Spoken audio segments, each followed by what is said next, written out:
Cognitive development, Piaget's theory and its education and implications. আজকে আমি পিয়াজের তত্ত্ব ও এডুকেশনাল ইমপ্লিকেশন সম্বন্ধে আলোচনা করব।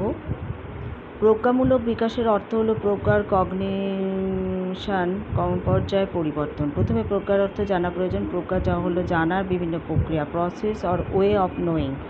আমরা যেভাবে জানতে পারি, জানার চেষ্টা করি, তাই হলো প্রজ্ঞা। অর্থাৎ প্রজ্ঞা হলো চিন্তন, যুক্তিকরণ, স্মরণক্রিয়া, প্রত্যক্ষণ, সমস্যার সমাধান।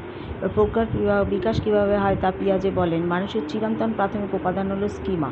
অর্থাৎ মানুষ স্কিমা দিয়েই চিন্তা করে বা কোনো কিছুকে বোঝার চেষ্টা করে। মানুষ যখন কোনো উদ্দীপক স্টিমুলেশন মুখোমুখি হয়, মানুষ স্কিমা দিয়ে উদ্দীপককে বোঝার চেষ্টা করে এবং উদ্দীপকটি বুঝতে পারে, তখন বুঝতে হবে স্কিমাতে উদ্দীপক সংক্রান্ত তথ্য বা ধারণা রয়েছে।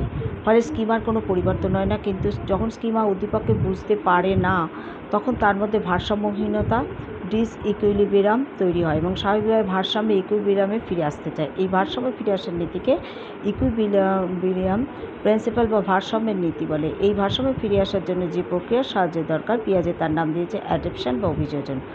এবং পুরো প্রক্রিয়াটা বোঝা যাবে এই ছবিটার মধ্যে দিয়ে। পরবর্তীতে আসছে পরবর্তী অংশ নিয়ে। লাইক এবং সাবস্ক্রাইব করে